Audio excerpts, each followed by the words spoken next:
Hola oyentes de Radio Sefarad, volvemos a encontrarnos con Pablo Dresig para seguir hablando de libros de filosofía judía que vamos a ir agregando a nuestro anaquel. ¿Qué tal, Pablo? ¿Qué tal, querido Jorge? ¿Cómo estás?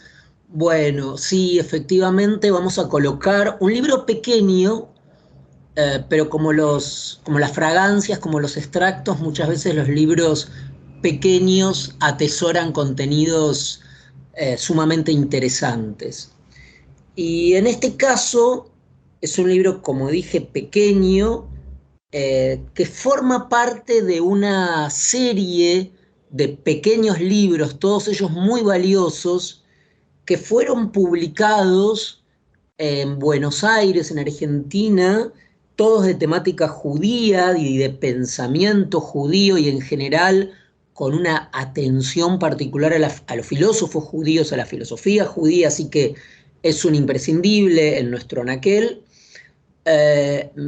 Esta serie de pequeños libros, un emprendimiento envidiable, se llamó Biblioteca Popular Judía.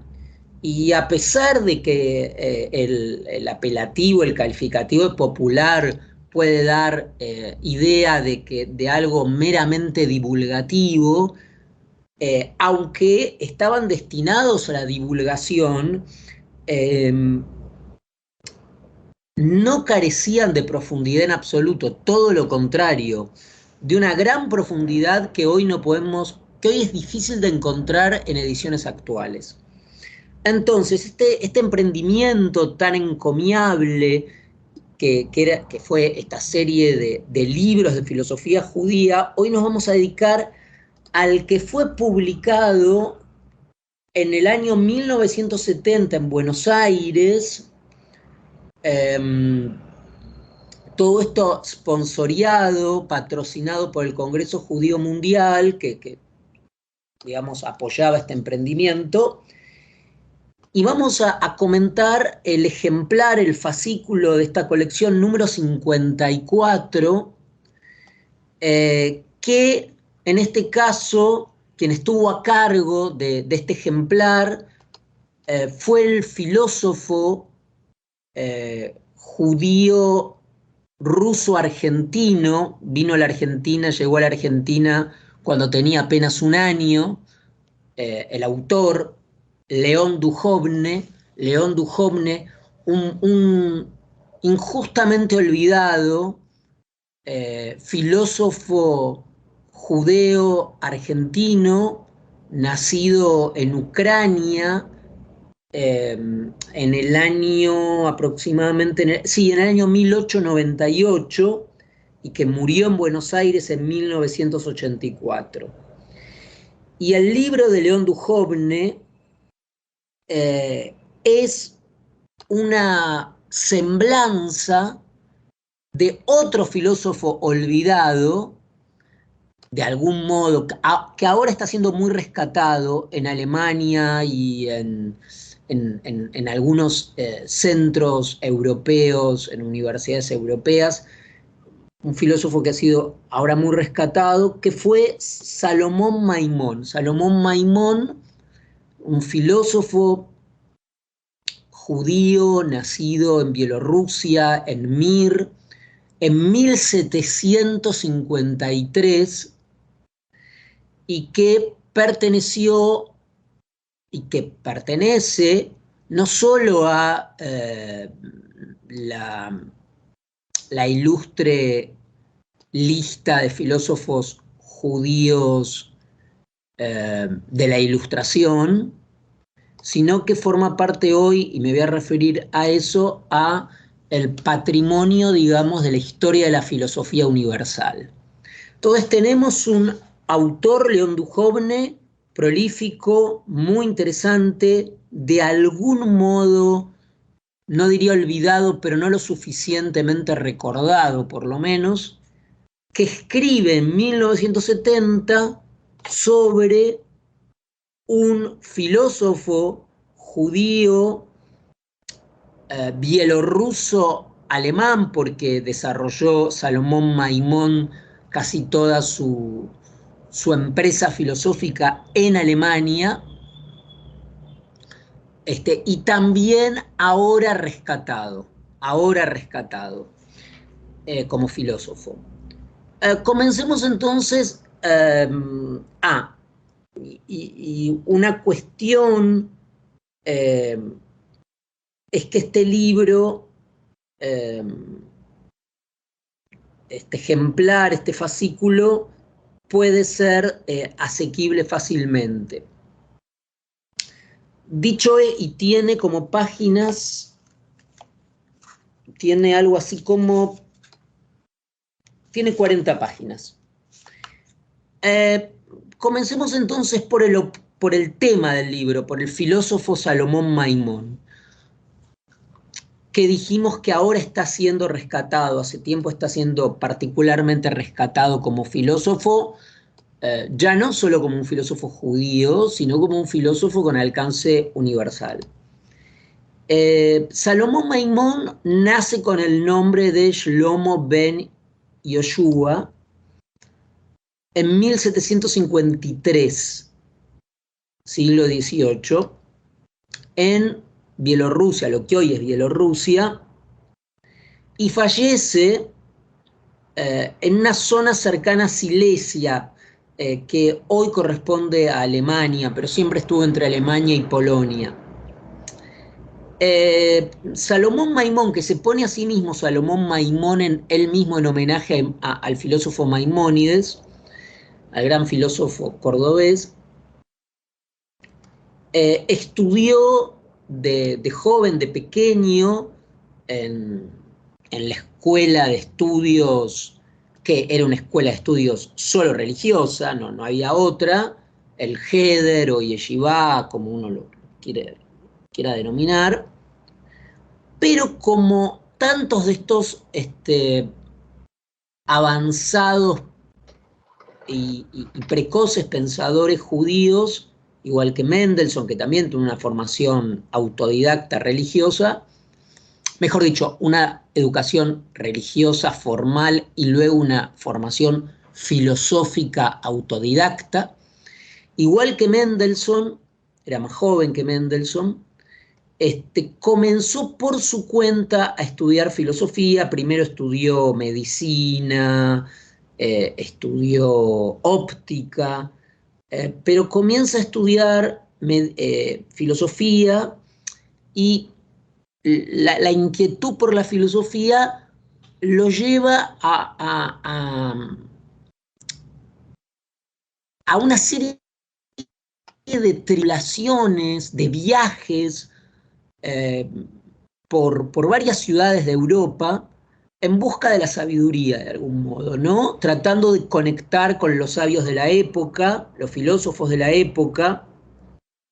En ese momento, la vanguardia de la filosofía era el pensamiento de Christian Wolff y Moses Mendelssohn, con quien por supuesto toma contacto, viaja a Berlín.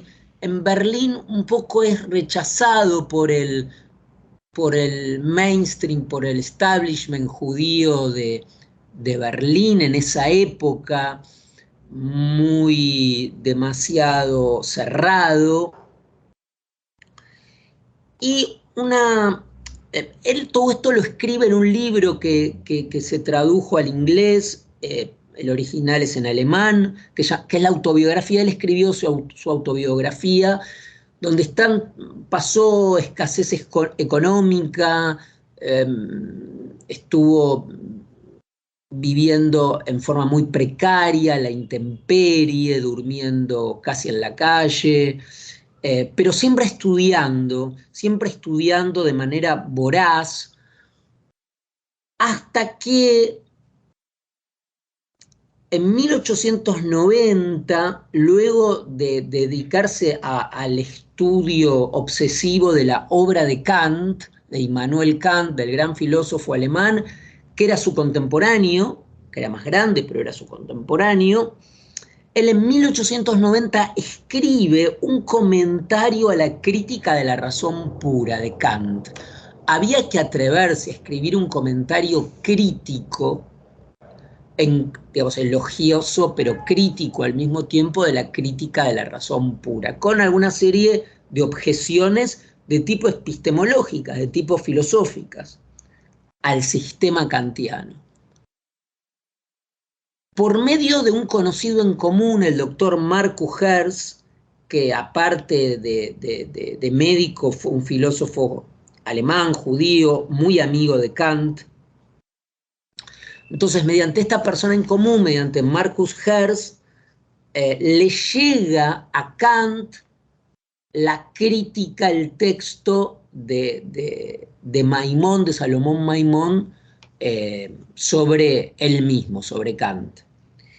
Y Kant reacciona muy favorablemente y con mucha generosidad, respondiendo a su amigo común, a Marcus Hertz, que tenía en alto valor el comentario de Salomón Maimón. Bueno, un buen comentario, una carta elogiosa de Kant, es lo que a Salomón Maimón le allana el camino para ser conocido y ser reconocido en Alemania, e incluso en el año 1793, o sea, un poco después de este episodio que acabo de relatar, Salomón Maimón, que había dormido en la calle, que había pasado miseria, situaciones de indigencia, es aceptado como miembro de la junta directiva de lo más granado, de la crème de los círculos filosóficos ilustrados de Berlín, en los que estaba también Moses Mendelssohn, la famosa Sociedad de Amigos, que se llamaba.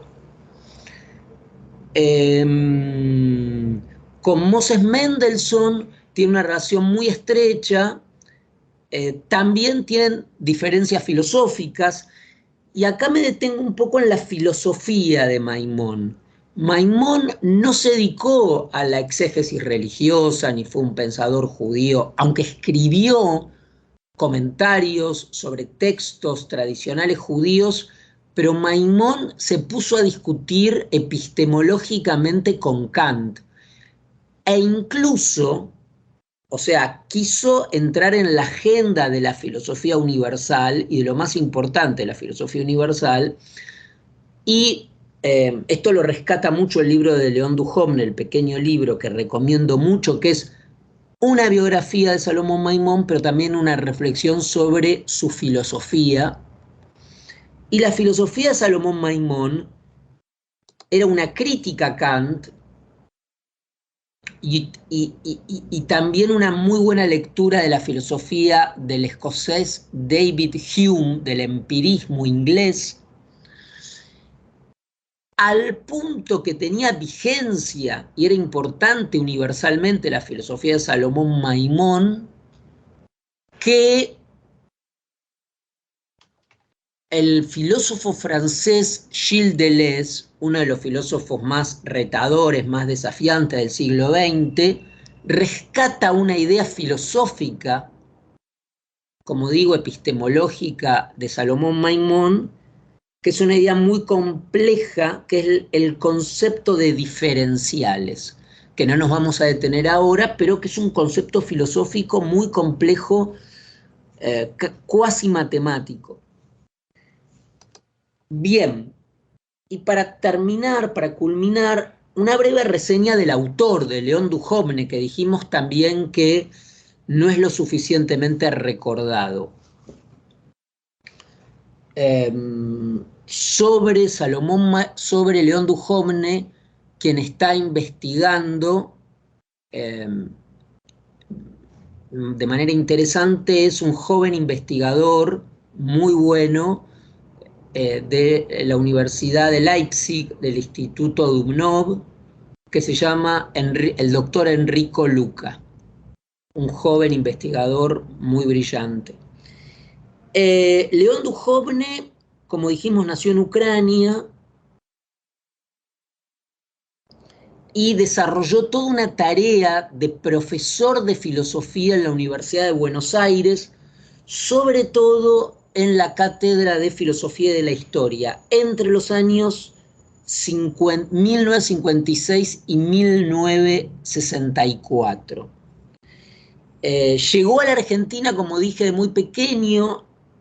Sus padres llegaron de Ucrania y se instalaron en las colonias, famosas colonias judías, en el campo, en Entre Ríos, en la provincia de Entre Ríos, Basavilbaso, en las colonias del barón Maurice Hirsch, y luego se convierte en un intelectual bastante prolífico y conocido en la Argentina. En la década del 50 escribe en el prestigioso diario La Nación y publica varios libros de filosofía que no han sido reeditados, lamentablemente, salvo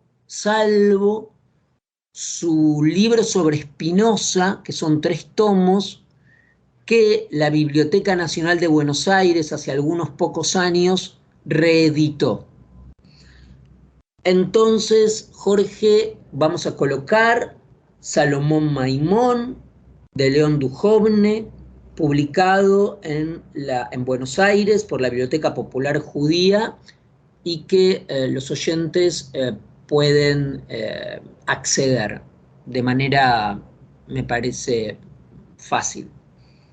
Sí, es un link que vamos a dejarles para entrar en esta biblioteca del Congreso Judío Latinoamericano, a través de la cual pueden leer este libro y también otros muchos más. Así que esta vez ni siquiera tienen que, digamos, pensárselo si comprar o no, pueden leerlo directamente online.